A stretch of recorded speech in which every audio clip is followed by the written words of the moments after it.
Assalamualaikum warahmatullahi wabarakatuh. Kembali lagi bersama kami kelompok 6. Kali ini kami akan mempresentasikan mengenai kuantor bersarang yaitu kuantor 4. Sebagai lanjutan kami sebelumnya presentasi di GMIT, kita akan melanjutkan di 7.2 tentang menggunakan teknik pembuktian dengan kuantor bersarang. Saya serahkan kepada pematerinya.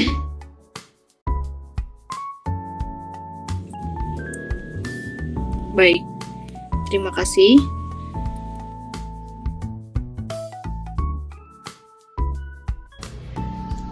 Nah, selanjutnya kita akan menerapkan teknik yang tepat nested quantifier pada pembuktian 16, definisi 16 dan juga proposisi 10. Di mana dalam definisi 16 ini berbunyi ada sebuah fungsi dari himpunan bilangan real adalah onto atau subjektif. Onto ini artinya itu memiliki pasangan. Jadi untuk setiap yang ada di X itu maka ada juga di Y. Kalau dalam sebuah himpunan kita misalkan ada X di domain, maka dia juga punya pasangan di kodomainnya gitu. Jadi punya pasangan masing-masing, domain 1 di kodomain juga 1 gitu. Jika dan hanya jika untuk setiap bilangan real Y ada bilangan real X, sehingga fx adalah Y.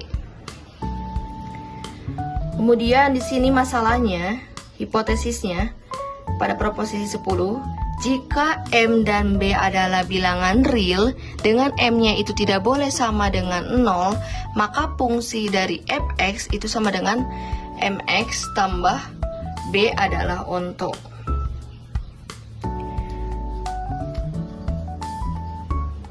Nah, ini adalah masalah yang diberikan gitu, Nah, oleh karena itu, karena tadi hipotesisnya itu yang dikasih jika M dan B adalah bilangan real dengan M-nya tidak boleh sama dengan 0 gitu, maka fungsi fx-nya itu adalah mx tambah B yang merupakan onto gitu, dan adalah onto. Nah, kita di sini akan menggunakan metode mundur. Maka kita akan mempertanyakan itu dengan sebuah pertanyaan kunci dengan menggunakan definisi 16 tadi, yaitu dengan fx sama dengan y, fx sama dengan mx tambah b gitu. Jadi pertanyaan kunci yang kita gunakan itu, bagaimana saya menunjukkan bahwa m dan b itu adalah bilangan real gitu, dengan M-nya itu tidak boleh sama dengan 0, sehingga nanti itu akan ditunjukkan bahwa fungsi dari fx adalah mx tambah b adalah onto gitu, atau memiliki pasangan. Nah, di sini kita akan menggunakan definisi 16 ya, dengan fx-nya sama dengan mx tambah b, dan kita akan memulainya dari jawaban gitu, karena tadi kan yang pertama digunakan adalah metode mundur ya. Jadi kita akan memulai biasa dari jawaban, karena ini adalah metode mundur gitu. Dan di sini kita awali dengan jawabannya itu B1 gitu. Ada B1 bunyinya itu untuk setiap bilangan real Y ada bilangan real X sedemikian sehingga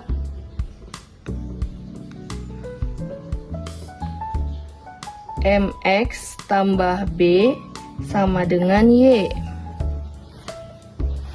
Nah, ini untuk yang pertama ya.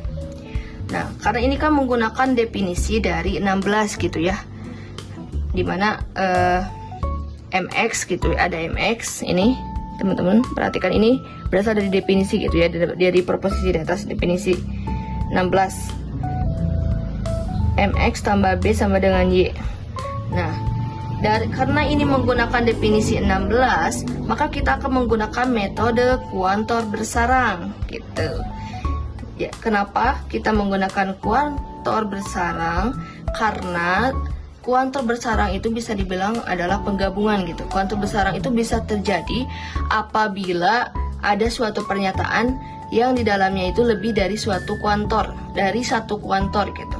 Atau kuantor bersarang itu adalah suatu penggabungan karena adanya dua quantifier, sebagaimana tadi yang sudah dijelaskan oleh rekan-rekan saya sebelumnya gitu. Seperti itu. Maka kita akan menghitungnya dari langkah awal dari sebelah kiri. Jadi kita kuantor bersarang ini dapat dihitung dari langkah dari sebelah kiri maju ke sebelah kanan seperti itu. Nah, di sini kita awali dari sebelah kiri itu ada untuk gitu, ada untuk setiap bilangan real y. Maka kita akan menggunakan di sini sebuah metode, ada metode choice atau kita akan menggunakan metode spesialis. Nah, ini masih memilih gitu. Apakah kita akan menggunakan metode choice atau metode pilihan atau metode spesialis. Tapi kita perhatikan karena di sini tidak ada yang dispesialisasikan gitu ya. Karena untuk setiap bilangan real y ini ada bilangan real x gitu. Ya karena memang untuk setiap bilangan real itu ya tertentu, tapi kalau spesialisasikan tadi itu menunjukkan sebuah objek dengan propertinya tertentu gitu. Tapi ini kan sudah ada gitu propertinya, yaitu ini propertinya. Ada untuk setiap bilangan real y maka ada bilangan real x gitu. Maka di sini kita di sini ini tidak menggunakan metode spesialis, tapi kita akan menggunakan metode choice gitu, metode pilihan, sehingga nantinya di A1, nah A1 kita lanjut ke A1. Di A1 ini ada sebuah bilangan real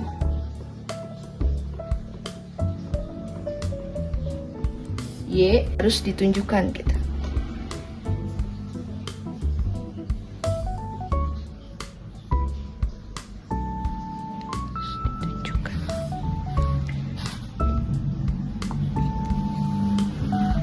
Seperti yang telah tadi disebutkan gitu, bahwa misal tadi kan dalam di B1 gitu, kalau kita misalkan X-nya itu, teman-teman bisa mencoba X-nya itu kita substitusikan dengan angka 1, 2, 3. Nah nanti maka kita akan bisa memilih bilangan real y-nya itu misal nih 1, maka akan menghasilkan suatu bilangan atau sesuatu gitu. Oleh karena itu, dengan kita bisa memilih bilangan real y, maka kita juga bisa menunjukkan bahwasanya ada setiap bilangan gitu. Itu adanya sesuatu nilai. Maka selanjutnya kita lanjut ke B2 gitu. B2 ini ada bilangan real X sedemikian sehingga mx tambah b sama dengan y. Nah, teman-teman perhatikan, sehingga mx tambah b sama dengan y. Nah, ini memenuhi gitu ya. Ini memenuhi sesuai dengan tadi di definisi gitu, sesuai. Ini kan proposisi yang tadi juga termasuk ya di proposisi 10. Dengan menggunakan bantuan definisi 16 tadi, kita akan bisa menunjukkan bahwasannya adanya real x ini sedemikian hingga mx tambah b itu adalah y sama dengan y. Nah, di sini juga kita bisa perhatikan nih dari kata awal.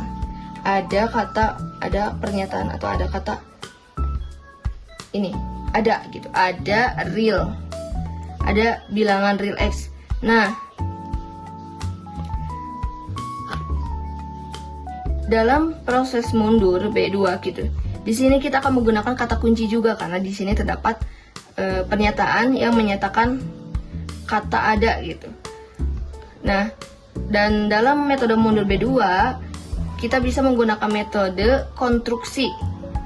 Karena di sini maksudnya tadi adanya metode konstruksi dalam sebuah metode mundur B2 ini dikarenakan dalam pernyataannya itu ada kata ada gitu, seperti itu.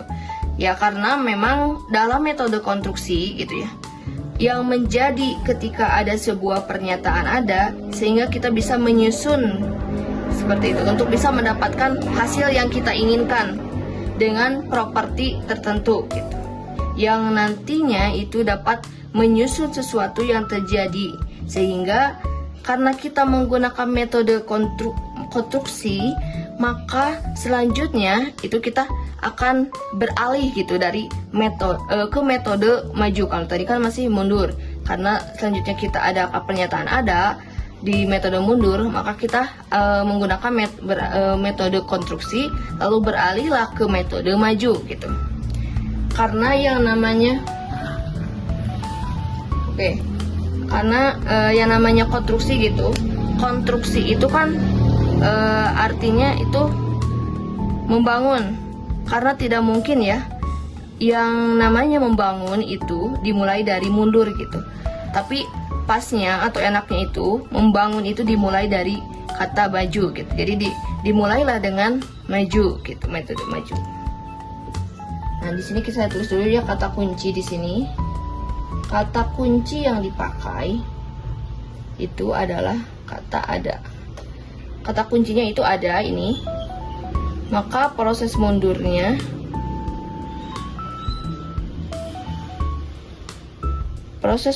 di B2 itu kita pakai metode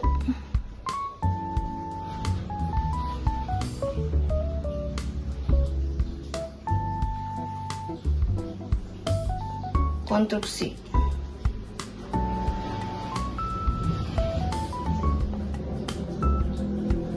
Sehingga beralihlah ke metode maju.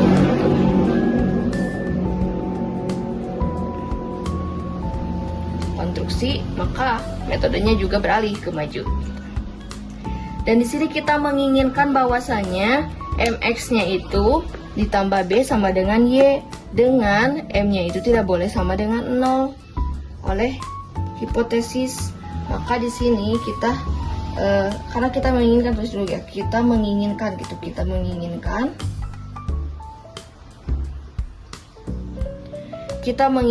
mx-nya itu mx tambah b sama dengan y, kemudian dengan m-nya tidak boleh sama dengan 0 gitu, berdasarkan tadi hipotesis gitu. Maka di sini kita akan buat A2-nya itu adalah buatlah bilangan real. Mohon maaf agak maju ya. Bilangan real x sama dengan y kurangi b per m.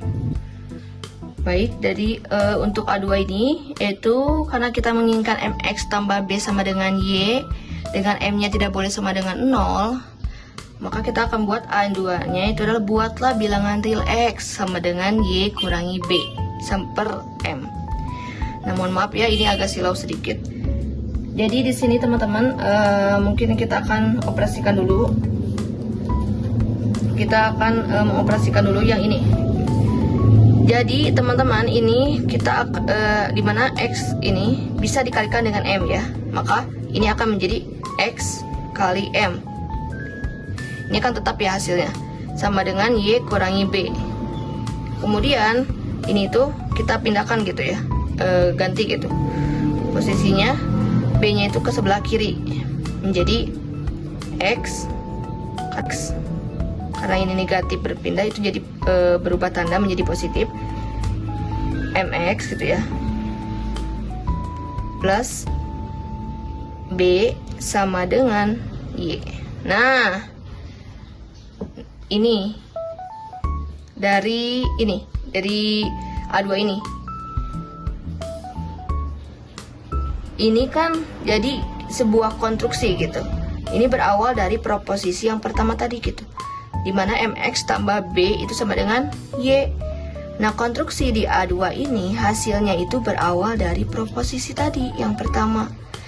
Nah, di sini juga kita menginginkan bahwa M-nya itu juga tidak boleh sama dengan 0. Nah, bisa diperhatikan ini. M-nya di sini. Kalau kita M-nya menggunakan 0, nah, kalau kita misalkan nih yang di atasnya Y per B, misalnya ini angka 1 atau 2, terus terus Y1 membagi 0, maka hasilnya itu tidak akan terdefinisi gitu, tidak akan terdefinisi ya. Tak terdefinisi. Kalau ininya 0 gitu. Sedangkan di sini kita menginginkan nanti hasil X-nya itu akan menghasilkan sebuah nilai atau sesuatu gitu. Sehingga di sini M-nya tidak boleh sama dengan 0. Supaya nanti hasilnya tidak terdefinisi gitu.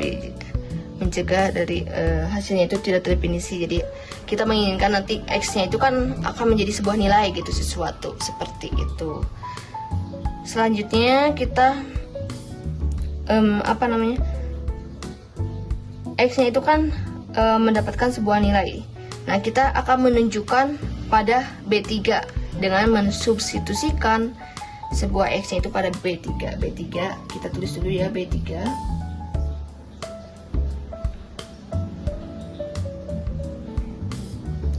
B3 itu ada MX, kita tulis dulu MX tambah B sama dengan Y.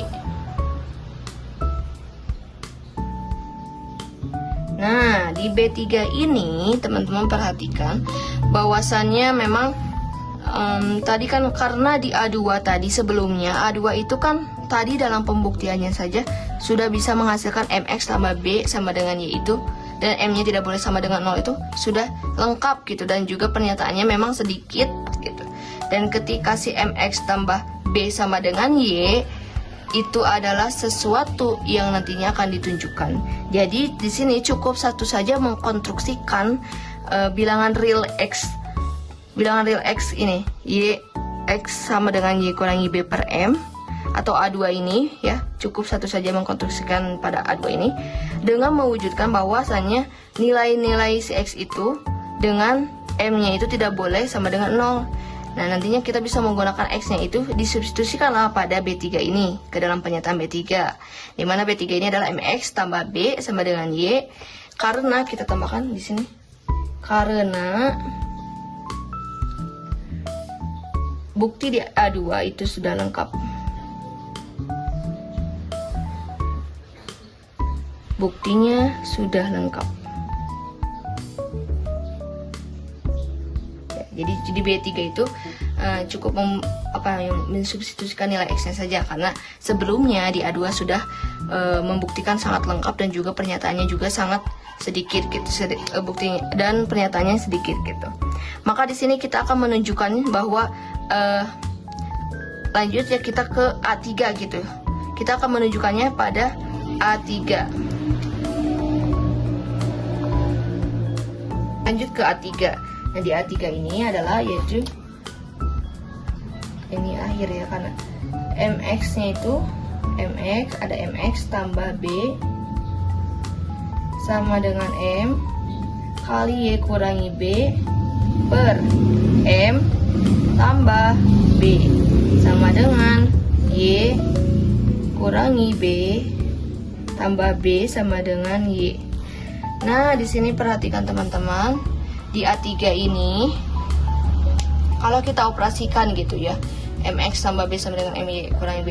Kalau kita perhatikan ini, M ini ibaratnya itu sebagai X gitu ya. Ini itu kayak kalau kita misalkan itu sebagai X. Kalau ini bisa dioperasikan, ini kan pecahan. Nah, bisa kita ini sama, bisa kita hapus atau coret gitu. Kemudian ini tersisa menjadi Y kurangi B tambah B sama dengan ini kan habis ya, ini negatif, ini positif habis, maka hasilnya itu adalah Y seperti ini. Dan ini adalah ini untuk A3 ya. seperti itu. Jadi hasilnya sama dengan Y. Kenapa di A3 hasilnya sama dengan Y?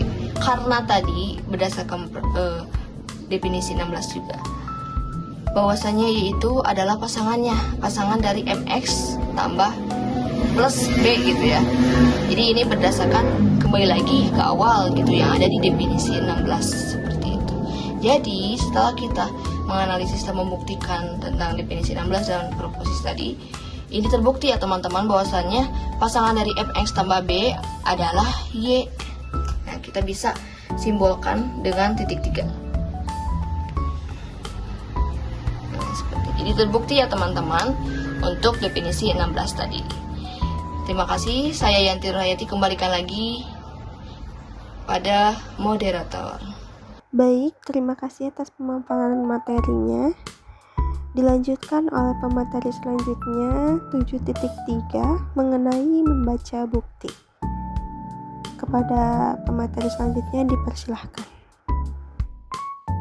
Oke, selanjutnya di sini adalah poin 7.3 mengenai membaca bukti. Proses pembacaan sebuah bukti ditunjukkan dengan proposisi 11 yang berbunyi jika A, B, dan C adalah bilangan real dengan A kurang dari 0, maka ada sebuah bilangan real Y sedemikian hingga untuk setiap bilangan real X berlaku AX kuadrat ditambah BX tambah C kurang dari sama dengan Y. Proposisi ini menyatakan bahwa jika kita memiliki suatu fungsi kuadrat AX ditambah BX tambah C dengan koefisien kuadrat negatif A kurang dari 0, maka fungsi tersebut memiliki nilai maksimum tertentu yaitu Y. Dalam kata lain, fungsi kuadrat dengan A kurang dari 0 selalu memiliki batas atas, yang berarti nilai tertinggi yang dapat dicapai oleh fungsi itu adalah Y. Hal ini sesuai dengan sifat grafik parabola yang terbuka ketika ke bawah ketika A kurang dari 0, di mana titik puncaknya merupakan nilai maksimum fungsi tersebut. Selanjutnya ada analisis pembuktian. Berikut ini adalah interpretasi dari pernyataan S1 sampai S3. Interpretasi S1 misalkan Y sama dengan 4AC kurang B kuadrat per 4A. Penulis mengenali kuantor pertama ada pada kesimpulan B dan oleh karena itu menggunakan metode konstruksi untuk membuat nilai berikut tanpa menjelaskan dari mana nilai ini berasal.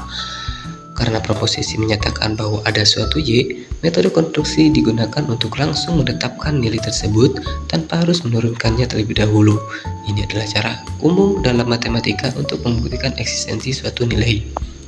Selanjutnya ada interpretasi S2. Di sini kita ingin menulis ulang ekspresi AX kuadrat tambah BX tambah C dalam bentuk kuadrat sempurna.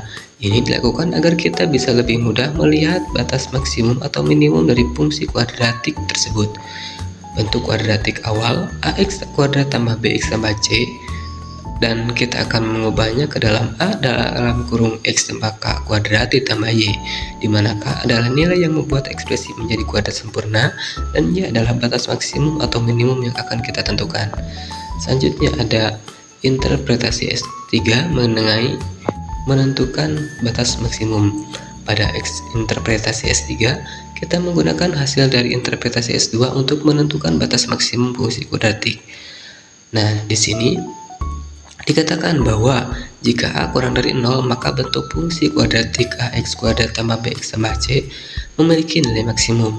Dari hasil tersebut, sebelumnya kita tahu bahwa fungsi bisa ditulis sebagai AX kuadrat tambah BX tambah C sama dengan A dalam kurung X tambah K kuadrat tambah Y, dan hasil akhirnya adalah AX kuadrat tambah BX ditambah C kurang dari sama dengan Y. Nah, fungsi tersebut sudah benar karena bentuk X tambah K kuadrat adalah pangkat 2 sehingga nilainya tidak pernah negatif atau minimal 0, dan karena A kurang dari 0 maka A dalam kurung X tambah K kuadrat akan selalu bernilai negatif atau 0. Artinya jika nilai tersebut yang bisa dicapai oleh AX kuadrat tambah BX tambah C adalah Y. Kesimpulan dari interpretasi 3 ini, jika A kurang dari 0, maka fungsi kuadratik memiliki nilai maksimum yang diberikan oleh Y sama dengan 4AC kurang B kuadrat per A per 4A. Fungsi tidak akan pernah lebih besar dari nilai Y tersebut.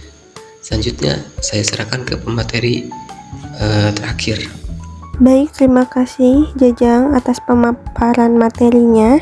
Selanjutnya, saya di sini akan memaparkan mengenai pembuktian lebih rinci tentang dari mana datangnya pernyataan tersebut. Baik, di sini ada proporsi 11. Jika ABC adalah bilangan real dengan A kurang dari 0, maka ada suatu bilangan real Y, sehingga untuk setiap bilangan real X, AX kuadrat ditambah BX ditambah C kurang dari sama dengan Y. Nah, yang pertama mengenai interpretasi S1. Misalkan Y sama dengan 4AC dikurangi B kuadrat per 4A. Ini berasal dari mana? Berasal dari konsep titik maksimum fungsi kuadrat, karena A kurang dari 0, grafik A X kuadrat ditambah BX ditambah C berbentuk parabola terbuka ke bawah, jadi memiliki nilai maksimum. Nah, ini bentuk penjabarannya. Fx sama dengan Ax kuadrat ditambah Bx ditambah C. Nah, X sama dengan min B per 2A. Ini dari mana? Itu adalah bentuk untuk menentukan nilai maksimum. Lalu, kita substitusikan Y A dikali substitusikan X-nya ke fungsinya. Jadi Y sama dengan A dikali B kuadrat per 4A kuadrat ditambah dalam kurung kurangi B kuadrat per 2A ditambah C. Lalu Y sama dengan itu dikalikan ke dalam kurung A-nya, jadi A B kuadrat per 4A kuadrat ditambah dalam kurung kurangi B kuadrat per 2A ditambah C. Nah, A-nya bisa kita bagi menjadi B kuadrat per 4A dikurangi B kuadrat per 2A ditambah C. Kita samakan penyebutnya menjadi 4A. Y sama dengan B kuadrat dikurangi 2B kuadrat per 4A ditambah C. Lalu kita operasikan, B kuadrat dikurangi 2B kuadrat adalah negatif B kuadrat per 4A ditambah C. Kita ubah C-nya ke penyebutkan, kita samakan penyebutnya menjadi Y sama dengan negatif B kuadrat per 4A ditambah 4AC per 4A. Y sama dengan 4AC min B kuadrat per 4A. Nah, ini adalah bentuk A1-nya. Kita lanjut ke interpretasi S2. Untuk bilangan real X, AX kuadrat ditambah BX ditambah C sama dengan A dikali X ditambah B per 2A kuadrat ditambah 4AC dikurangi B kuadrat per 4A. Nah, kita ubah A dalam kurung X ditambah B per 2A kuadrat itu sisi kanan tersebut tuh menjadi bentuk kuadrat yang sempurna.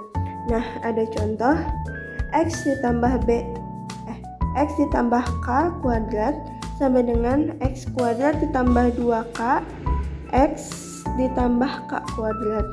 Nah, yang 2K-nya adalah bentuk B per A dan K kuadratnya adalah bentuk B per 2A. Nah, itu K-nya B per 2A. Jadi, bentuk yang dihasilkan adalah A dalam kurung X ditambah B per 2A kuadrat ditambah C. Kita ubah C-nya menjadi yang di sini. C-nya adalah 4AC per 4A. Dan kita operasikan, jadi Y sama dengan 4AC dikurangi B kuadrat per 4A. Nah, dari situ yang dihasilkan menjadi bentuknya AX kuadrat ditambah BX ditambah C sama dengan A dikali X ditambah B per 2A kuadrat dan 4AC dikurangi B kuadrat per 4A. Nah, kita lanjut ke interpretasi S3. AX kuadrat ditambah BX ditambah C dikali A dikali X ditambah B per 2A dikuadratkan ditambah 4AC dikurangi B kuadrat per 4A. Nah, karena tadi sebelumnya di dalam proporsi 11 ada keterangan A kurang dari 0, karena 0 adalah angka paling besar, jadi kita anggap A kali X ditambah B per 2A kali 2 itu adalah 0. Jadi bentuk yang dihasilkan adalah A X kuadrat ditambah BX ditambah C kurang dari sama dengan 0 ditambah 4AC dikurangi B kuadrat per 4A. Nah, 4AC dikurangi B kuadrat per 4A adalah bentuk lain dari Y. Nah, jadi terbukti AX kuadrat ditambah BX tambah C kurang dari Y itu sama dengan bentuk yang AX kuadrat ditambah BX ditambah C kurang dari sama dengan 0 ditambah 4AC dikurangi B kuadrat per 4A. Begitu. Sekian presentasi dari kelompok kami. Mohon maaf bila ada kekurangan dalam mempresentasikannya. Teman-teman bisa menambahkan kekurangan atau tambahan materi di dalam kolom komentar. Saya, Putra Agustina, bersama rekan-rekan saya pamit undur diri. Terima kasih. See you next video.